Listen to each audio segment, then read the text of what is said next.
pozvat do červeného rohu přichází Mikita Hajtek Tijuch.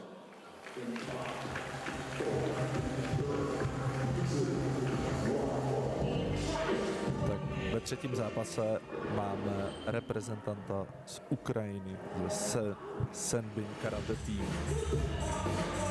8krát zvítězil na mistrovství Ukrajiny. Je to i mistr Evropy. A podle jeho prezentace na sociálních sítích je schopný zvládnout soupeře knockoutovat do určité minuty, takže tady můžeme čekat, že ten zápas skončí o něco dříve.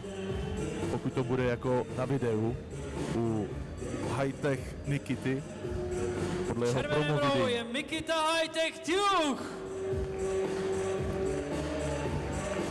A jeho vyzývatel do modrého rohu přichází Ondřej Kyryši Kříž.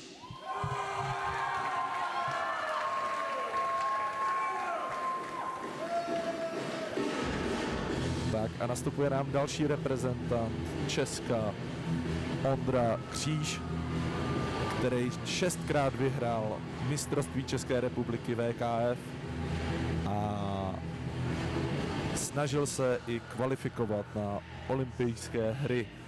Projel kvůli tomu skoro celý svět, byl v Chile, v Kanadě, v Turecku, v Rakousku a zkoušel se nanominovat přes série A do top 10 a potom následně zvítězit v kvalifikaci. To se mu bohužel nepovedlo, ale svoji náladu si může zlepšit tady, kde může získat vítězstvím celé pyramidy 1000 euro a titul šampiona Ippon Shobu Fight Night. Takže teď nám nastupuje Ondra Kříž Kyryši.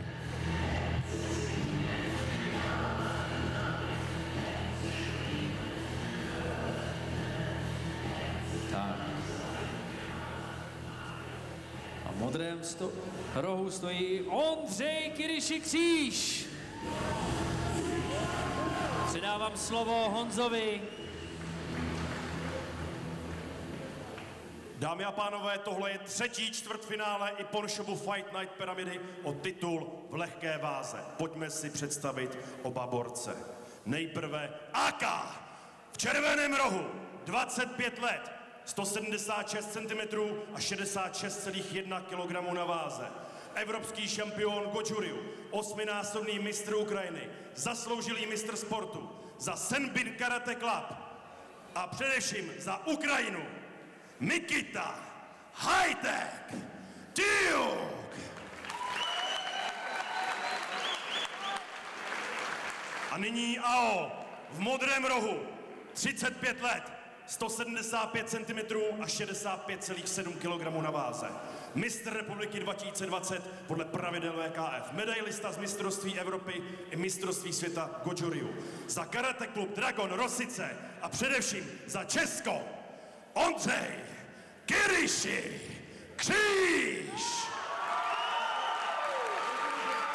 Hlavní rozhodčí utkání bude Richard Růžička.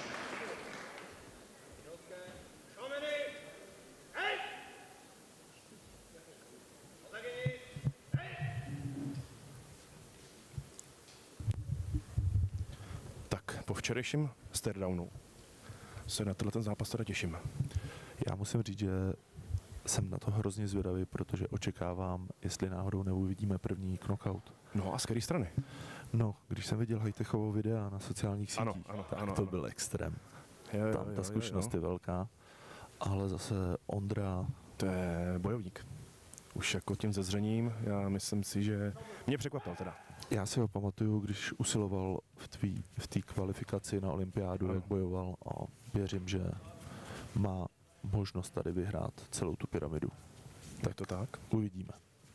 Tak, lehký majgery od Hajtecha. Tak.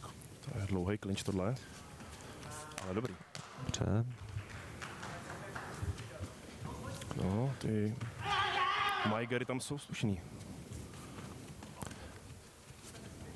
Tak Hajtech tím kontroluje vzdálenost, zároveň tím Ondru trošku naťukává.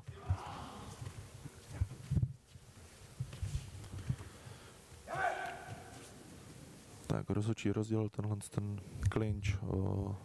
Kluci by se měli snažit být dál od sebe.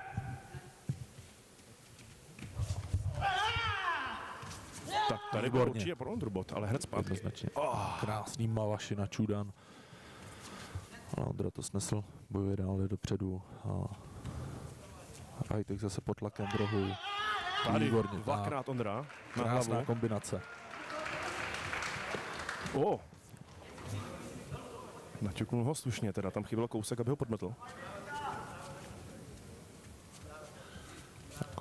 Kontrola vzdálenosti. Výborně. Urval hlavu málem. To byla určitě no tak, tohle nemůže, nemůže. Tady někdy se projeví ty zkušenosti z jiných bojových sportů. Ano.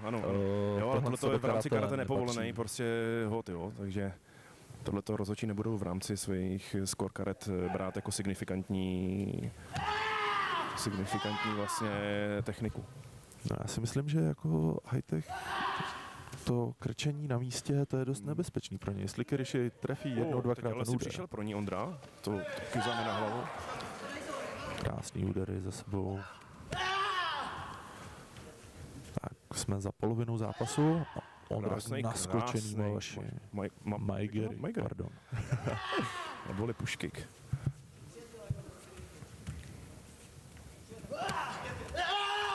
Krásně na bradu. Tak já bych řekl, že Nikitovi nezbývá nic jiného, že to svazuje v podstatě. A to je jediná jeho technika, bych skoro řekl. Teď v druhé půlce utkání, řekl bych. Občas tam něco pustí. Krásně, další úder. Tady smrdí KO, jeden za druhým. Uvidíme, kolik toho high-tech vydrží. Teď už je hodně v opozici. A zase tam.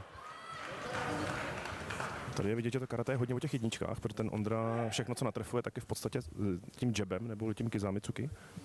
Ano, vždycky jeden hned na první, jedna rána.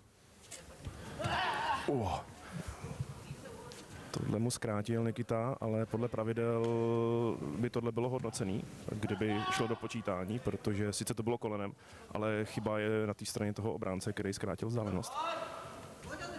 A vypadá to, že Nikita ztrácí sílu. To je jediné, co je dobrý, tak je ten...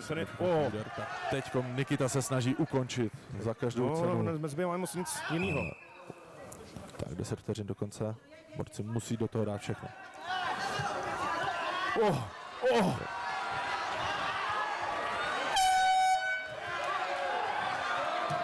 Tak to končíme ještě. Nikita Hajtek.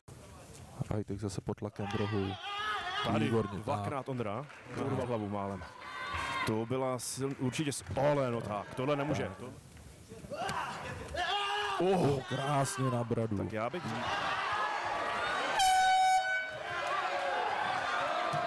Tak to končíme.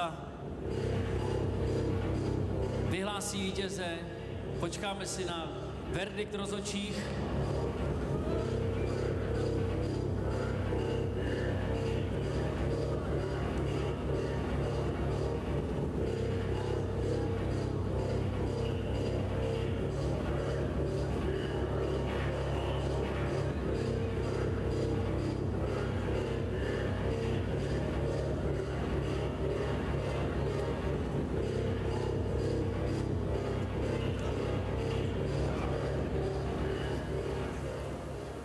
Dámy a pánové, my už známe výsledky. V poměru 3-0 na praporky v tomto zápase vítězí závodník modrého rohu Ondřej Kiriši Kříž.